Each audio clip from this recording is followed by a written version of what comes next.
Assalamualaikum warahmatullahi wabarakatuh. Hai kelas, semangat pagi semuanya. Jumpa lagi kita dalam video pembelajaran PPKN kelas 11 semester 1. Oke kelas, pada video pembelajaran kali ini kita akan membahas pada bab 4, yaitu mengenai mengupas penyelenggaraan kekuasaan negara. A. Sistem pembagian kekuasaan negara Republik Indonesia. 1. Macam-macam kekuasaan negara. Kekuasaan adalah kemampuan seseorang untuk mempengaruhi orang lain supaya melakukan tindakan-tindakan yang dikehendaki atau diperintahkannya. Kekuasaan negara menurut John Locke yaitu A. Kekuasaan legislatif, yaitu kekuasaan untuk membuat atau membentuk undang-undang. B. Kekuasaan eksekutif, yaitu kekuasaan untuk melaksanakan undang-undang atau untuk mengadili setiap pelanggar undang-undang. C. Kekuasaan federatif, yaitu kekuasaan untuk melaksanakan hubungan luar negeri atau kekuasaan untuk berperang. Teori trias politika menurut Montesquieu. A. Kekuasaan legislatif, yaitu kekuasaan untuk membuat atau membentuk undang-undang. B. Kekuasaan eksekutif, yaitu kekuasaan untuk melaksanakan undang-undang. C. Kekuasaan yudikatif, yaitu kekuasaan untuk mempertahankan undang-undang, termasuk untuk mengadili setiap pelanggar undang-undang.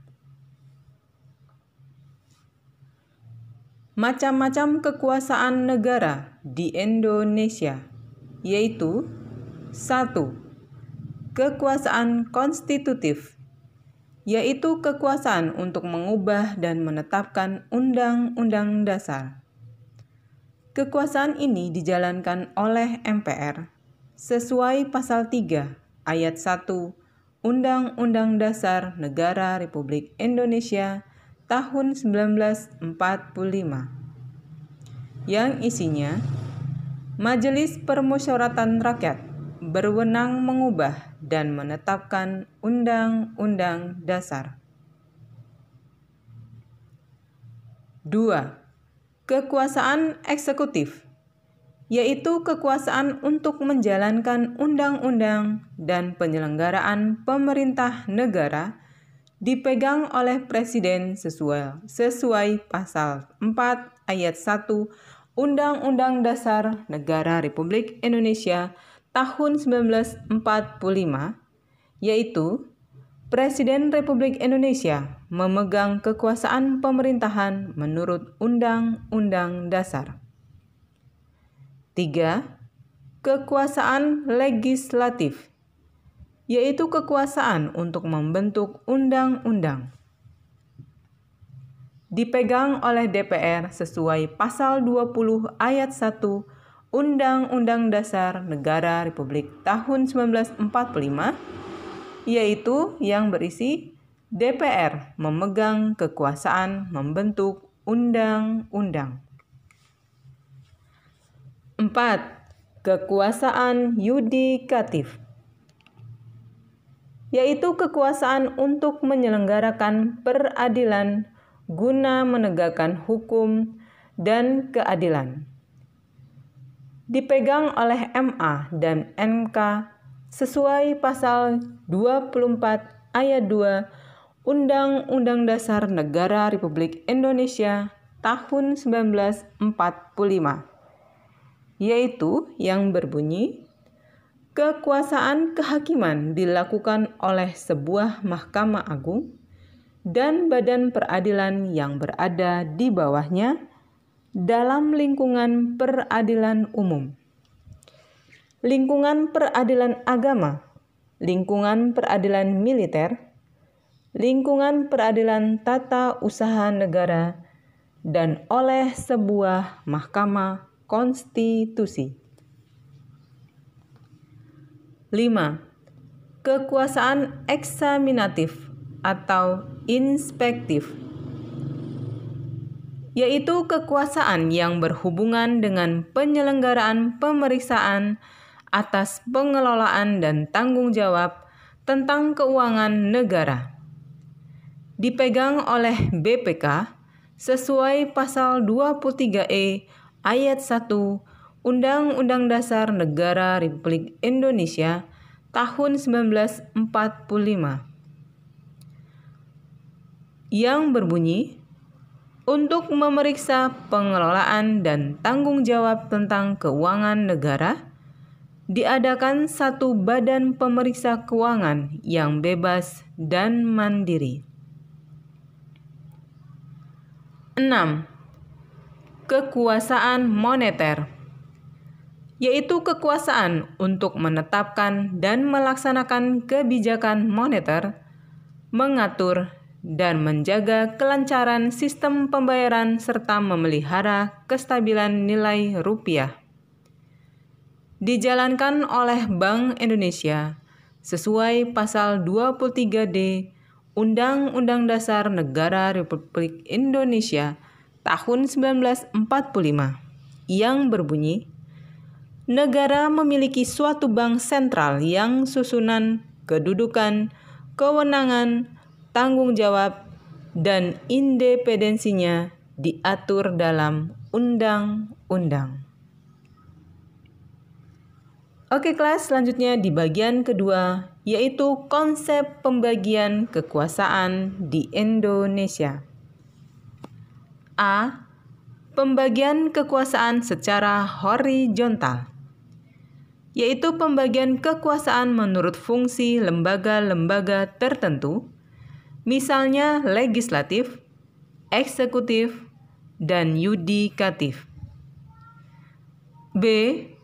Pembagian kekuasaan secara vertikal, yaitu pembagian kekuasaan menurut tingkatnya atau antara beberapa tingkatan pemerintahan, misalnya antara pemerintahan pusat dan pemerintahan daerah, pemerintahan provinsi dan pemerintahan kabupaten atau kota, melalui asas desentralisasi, dekonsentrasi, dan tugas pembantuan.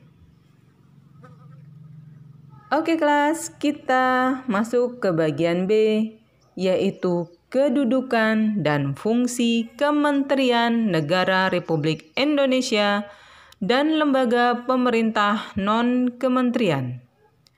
1. Tugas Kementerian Negara Republik Indonesia. Pasal 17 Undang-Undang Dasar Negara Republik Indonesia tahun 1945, yaitu 1. Presiden dibantu oleh menteri-menteri negara. 2. Menteri-menteri itu diangkat dan diberhentikan oleh Presiden. 3. Setiap menteri membidangi urusan tertentu dalam pemerintahan.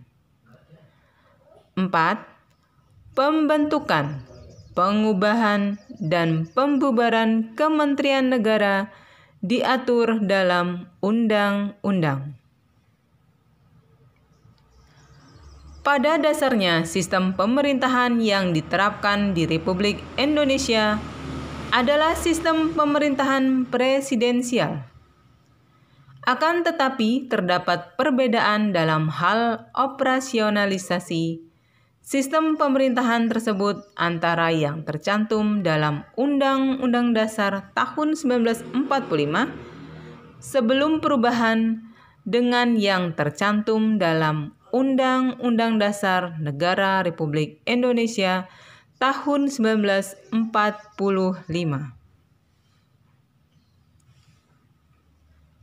Kewenangan Presiden Republik Indonesia sebagai kepala negara.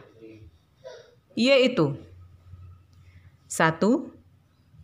Menyatakan perang, membuat perdamaian dan perjanjian dengan negara lain dengan persetujuan DPR.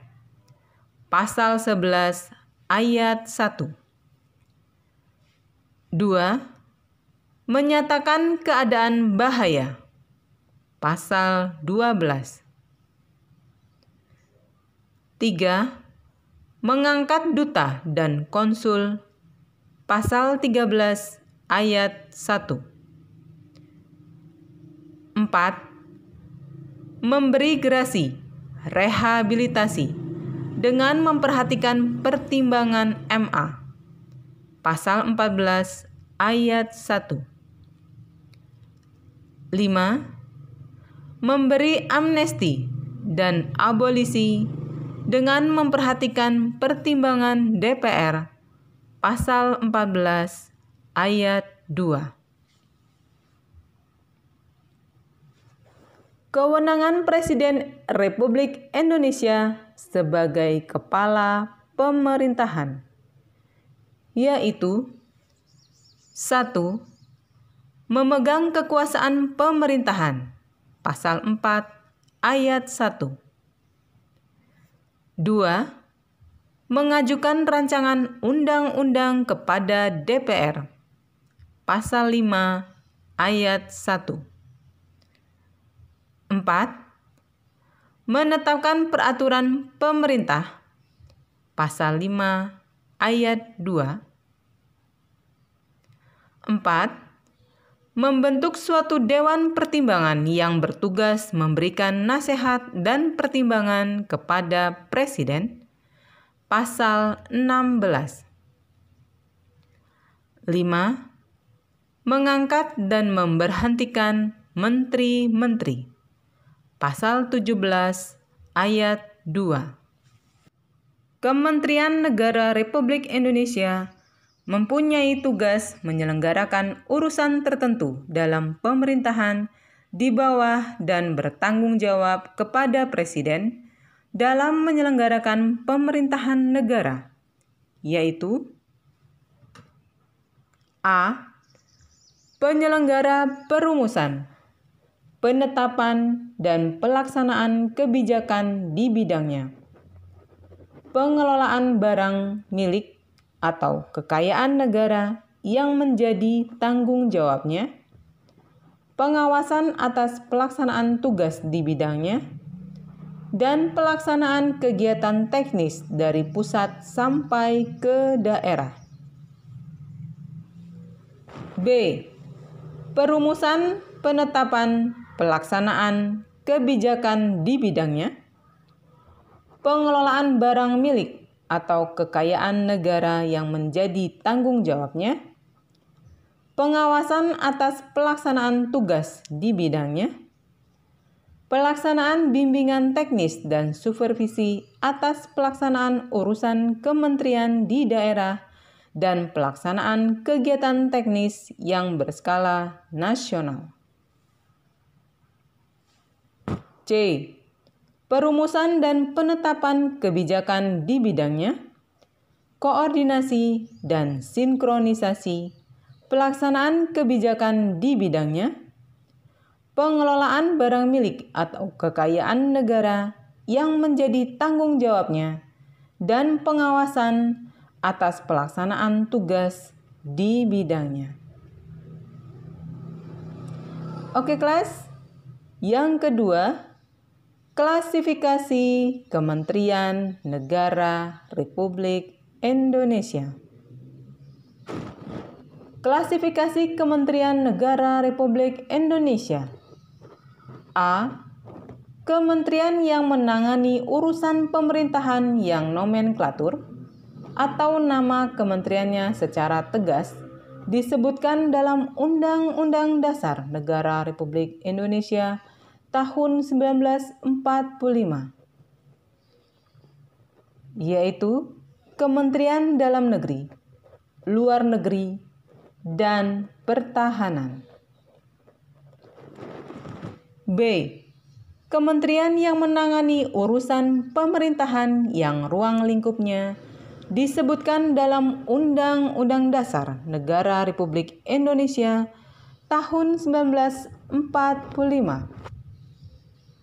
yaitu Kementerian Hukum dan HAM, Keuangan, ESDM, Perindustrian, Perdagangan, Pertanian, Kehutanan, Perhubungan, Kelautan dan Perikanan, Tenaga Kerja dan Transmigrasi, PU, Kesehatan, Pendidikan dan Kebudayaan, Sosial, Agama, Pariwisata dan Ekonomi Kreatif, Komunikasi dan Informatika. C.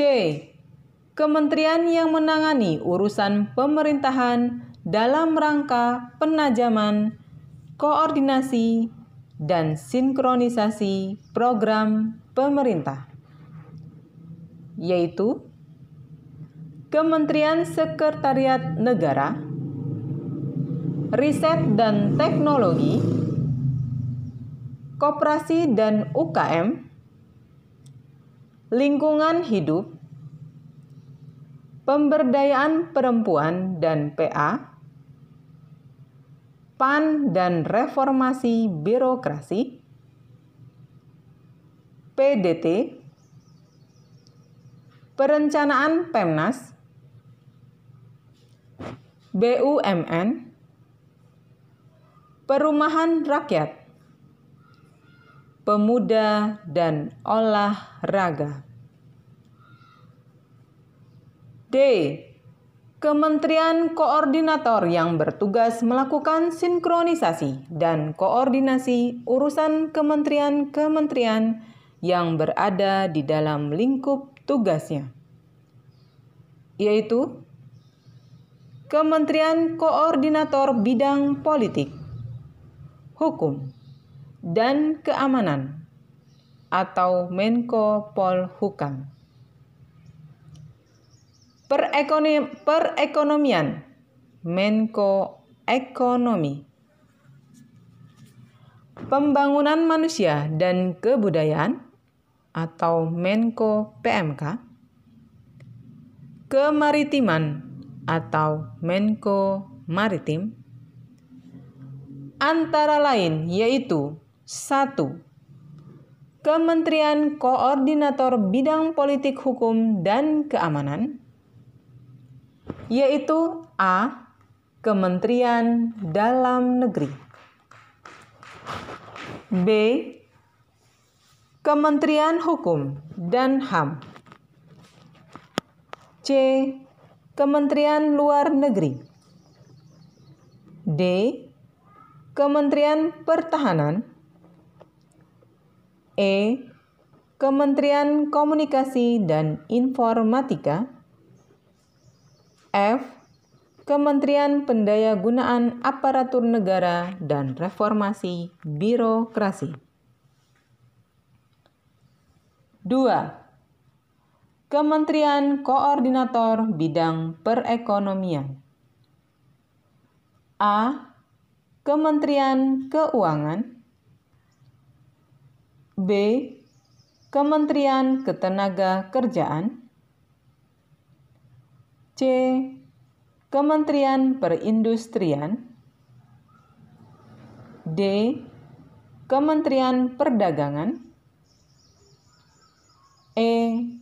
Kementerian Pekerjaan Umum dan Perumahan Rakyat, F. Kementerian Pertanian, G. Kementerian Lingkungan Hidup dan Kehutanan, H. Kementerian Agraria dan Tata Ruang atau Badan Pertanahan Nasional, I. Kementerian Badan Usaha Milik Negara, J. Kementerian Koperasi dan Usaha Kecil dan Menengah. 3. Kementerian Koordinator Bidang Pembangunan Manusia dan Kebudayaan, yaitu A. Kementerian Agama, B. Kementerian Pendidikan dan Kebudayaan, C. Kementerian Riset, Teknologi, dan Pendidikan Tinggi, D. Kementerian Kesehatan, E. Kementerian Sosial, F. Kementerian Desa, Pembangunan Daerah Tertinggal, dan Transmigrasi, G. Kementerian Pemberdayaan Perempuan dan Perlindungan Anak, dan H. Kementerian Pemuda dan Olahraga. 4. Kementerian Koordinator Bidang Kemaritiman, yaitu A. Kementerian Energi dan Sumber Daya Mineral, B. Kementerian Perhubungan, C. Kementerian Kelautan dan Perikanan, D. Kementerian Pariwisata. Oke kelas, kita ke bagian ketiga, yaitu lembaga pemerintah non-kementerian. Lembaga pemerintah non-kementerian atau yang disingkat LPNK diatur oleh Peraturan Presiden Republik Indonesia, yaitu Keputusan Presiden Republik Indonesia Nomor 103 Tahun 2001 tentang kedudukan, tugas, fungsi, kewenangan, susunan organisasi, dan tata kerja lembaga pemerintah non-departemen. Berikut ini daftar lembaga pemerintah non-kementerian yang ada di Indonesia, yaitu 1. Arsip Nasional Republik Indonesia atau ANRI, di bawah koordinasi Menteri Pendayagunaan Aparatur Negara dan Reformasi Birokrasi. 2. Badan Informasi Geospasial atau BIG. 3. Badan Intelijen Negara atau BIN. 4. Badan Kepegawaian Negara BKN, di bawah koordinasi Menteri Pendayagunaan Aparatur Negara dan Reformasi Birokrasi.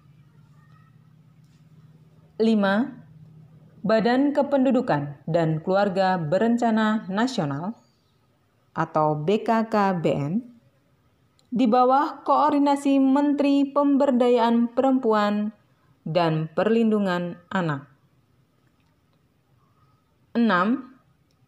Badan Koordinasi Penanaman Modal atau BKPM, di bawah koordinasi Menteri Koordinator Bidang Perekonomian.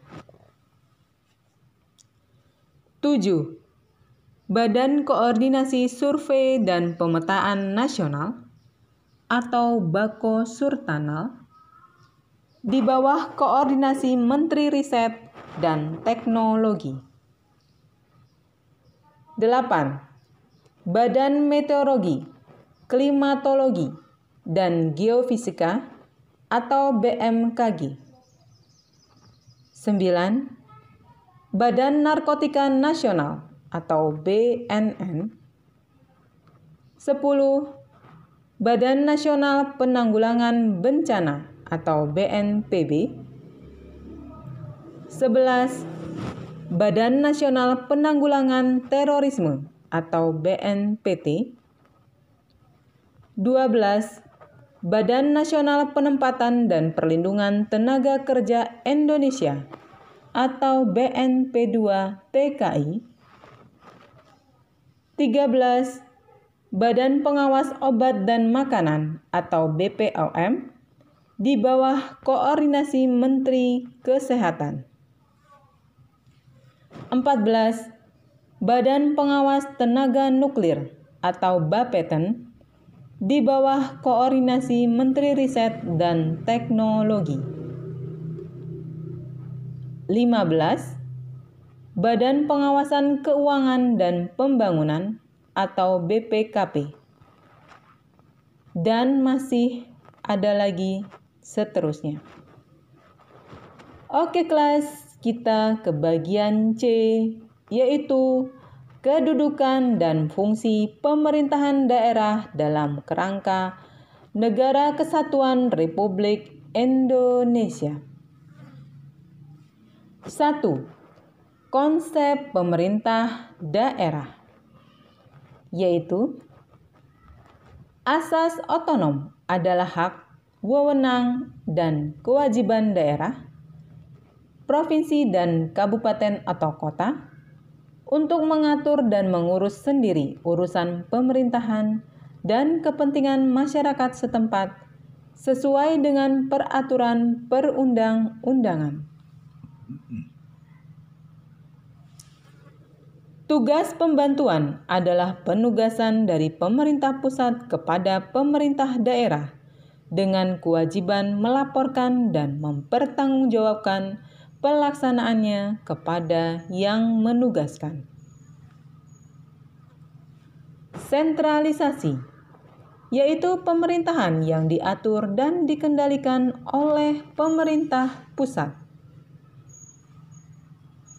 Desentralisasi, yaitu penyerahan wewenang pemerintahan oleh pemerintah kepada daerah otonom untuk mengatur dan mengurus urusan pemerintahan dalam sistem Negara Kesatuan Republik Indonesia.